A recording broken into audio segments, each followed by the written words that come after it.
How's it going, everybody? Aaron, Siegfried's Motorwerx here today. We're going to be taking you guys on a little test ride on one of our units that we have here.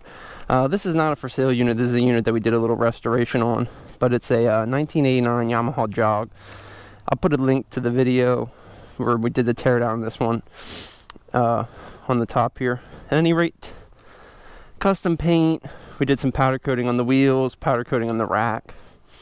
Got a couple of new pieces here. Also have this custom floorboard there as well. But at any rate, let's take you guys out and show you what this jog's all about.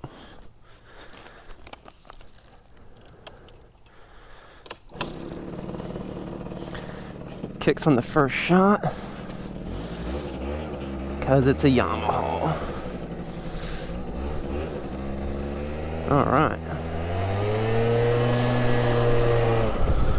As we head down through here and we're on the slow streets, bust out a couple facts for you guys. 89 Yamaha Jogs. This is the second generation of the Jog.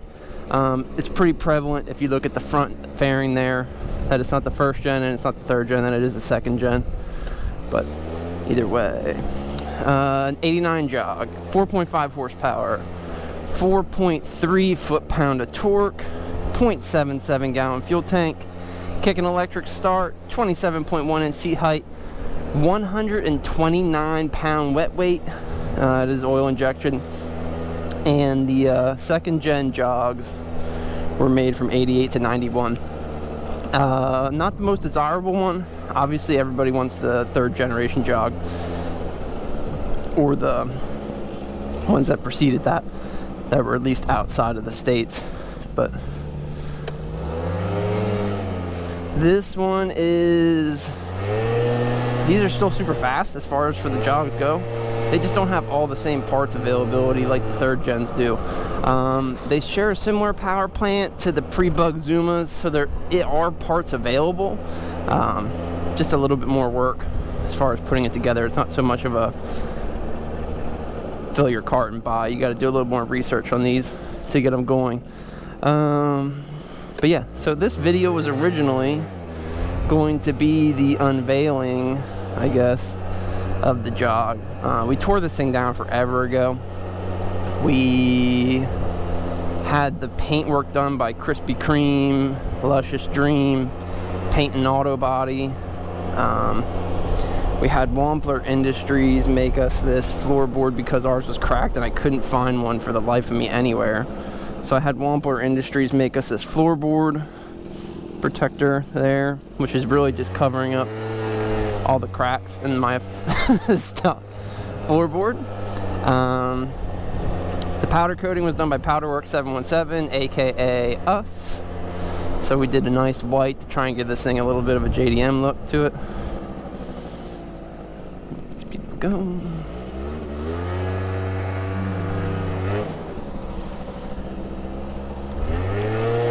But that's the deal on the Jog. So yeah, anyways, this is an 89 Jog. Again, this was originally supposed to be the unveiling video, but this is really the first time I've had a chance to actually put miles on the Jog. Combination of two things. One, we've been super crazy, ridiculously busy. If you watch our YouTube channel, you realize this is the first video that we put out in over a year. So that, combined with the fact that even when I did put this thing together and rode it, Pennsylvania's roads really aren't adapt for this, at least where we live. I'm sure if you lived in like a nice cool little town like Lidditz, or if you lived in a city like Philly, maybe Pittsburgh, I don't know. If you lived in a city, maybe you'd be able to ride it a little bit more. But where we specifically live in good old Lebanon County, it's really not anywhere really apt to ride this thing. I did try and ride it one time from like my house to my parents' house on a back road that was, 35 miles per hour, and it just beat the thing up too much. It's too cool of a scooter to destroy, just trying to ride it for no good reason. So was super excited when we said we were coming to Destin for our family vacation this year, so I was really pumped to bring it. However, now doing some shakedown testing on it, that we've actually be able to put some miles on it. 777, lucky numbers there. But now that we could actually put some miles on it, this thing's showing a couple issues that I didn't really realize or care to look at when we were putting it back together. It's just kind of stuff that I always find on the test rides. So the battery in it is charged, but it doesn't, or I'm sorry, the battery in it is not charged. The battery in it originally was charged, so I have a electrical pull somewhere I gotta sort out. The turn signal on the left side does nothing. The turn signal on the right side just illuminates the right side. Turn signals, doesn't actually flash. The horn does work if you get enough RPM build up. If you can hear it there, I don't know. High beam, low beams do work. Kill switch works. Starter button, obviously, if we had a battery in it, would probably work. The brakes are super squeaky, and they don't really stop that well. So, we have some things to address on the Jog. Plus, this panel just doesn't stay together, so I got to sort something out with that too. Which is no big deal. I mean, basically what this Jog does is it's going to end up, so we have a new showroom coming. This thing's just going to sit in our new showroom with an empty carb, empty gas, and really it's just going to come out for things like this. You know, if there's special events where we're going to take it, you know, great. Or other than that, you know, if we're going to come down to like Florida, I love riding this thing. It's been an absolute blast to ride. The small issues aside, they don't really affect the rideability of this thing, so I would definitely bring it with me next year. We come to Florida, I think, every year for the most part. Maybe last year we didn't go to Florida, but other than that, we go to Florida every year. Oh, and that's the other thing too. The rear shock on this thing is blown out beyond belief. Like the slightest bump and you... So I do need to source a new shock for the rear of it as well. The other thing too that I would like to do is, so the Jogs, the big thing with the Jogs were these were fairly similar to the Yamaha or the Revo Raz, R-A-Z-Z, not Jazz but Raz. The Raz only came with one mirror. The Jogs came with two, but somebody at some point removed the mirror and put this nice mirror cap here. So I want to source a second mirror because I just like the look of two mirrors better than one. I think like one just looks, it's like wearing your backpack with one strap. Like it was cool in the 90s, but let's run two straps or two mirrors nowadays. So yeah, that's another thing I want to do to it. So we have a couple things that we need to get accomplished on this thing till next year, but like I said, I mean, primarily I don't ride this thing back home. It really just sits in the showroom and gets attention. I have a small collection. When I say I mean technically that's the dealerships, but we have a small collection of old JDM stuff, some old Elites. We have some old, we have this Jog, we have a couple pre-bugs. The pre-bugs we call the twins because they've been together since birth. Shoot, what else? Old Elite. Like I have a Miata headlight Elite. We have the, we just got it from a guy, but we can't find parts for it. We have one of the original CH250s. Really excited about getting that thing back together on the road.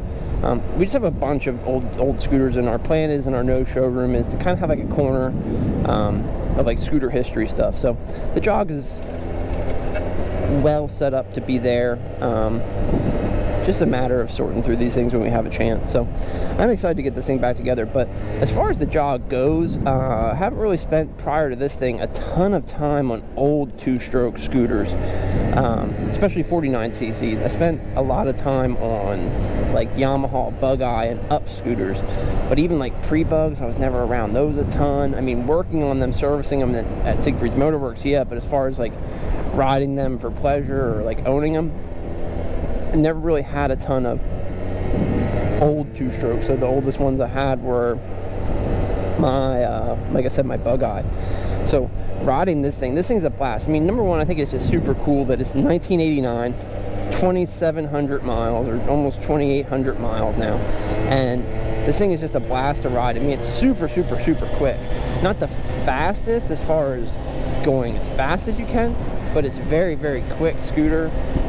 Super light. I mean, you can definitely see why people used to just wreck the living shit out of these things, because this is I'll actually put the clip in right now.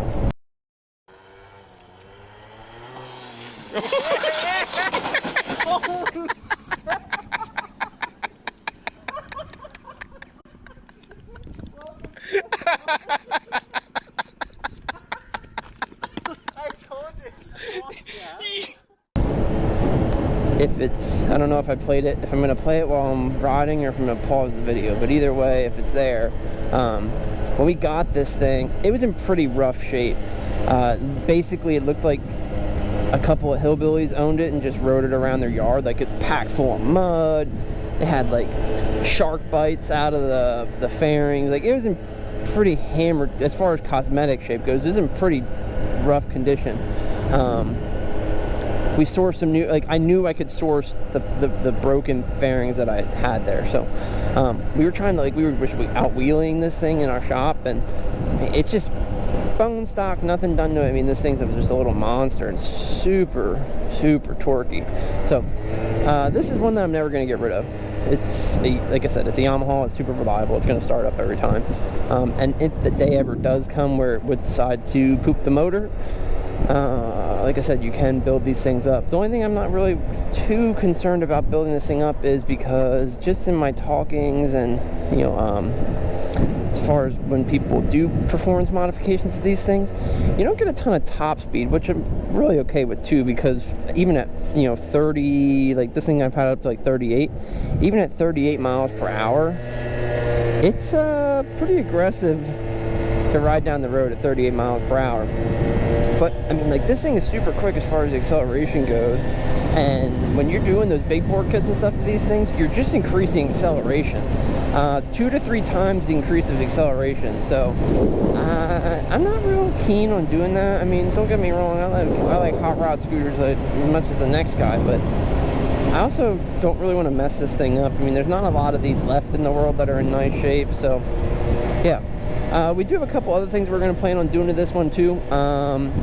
Basically, close your eyes, picture that the creators of the Miami Vice TV show, like the people that did like the graphic design for that show, would design the graphics for this thing. So we're going to put a nice little graphics kit on that we're going to make with some pinks and some corals. So that's the next iteration for that thing. But overall, this is a super fun scooter. If you ever run across a Jog, buy it. I mean, if it's cheap. I mean, these things go, you see them on Facebook Marketplace, like up in like almost $3-4 grand range. But if you ever get the chance to buy a Yamaha, or a Riva, I should say, Jog, do it. It's worth every penny. They're super fast, and they hold their value really well. I paid, I didn't legitimately steal it, but I stole this thing. Like, I think we paid $200, $300 for it. We drove round trip almost 8 hours for it, but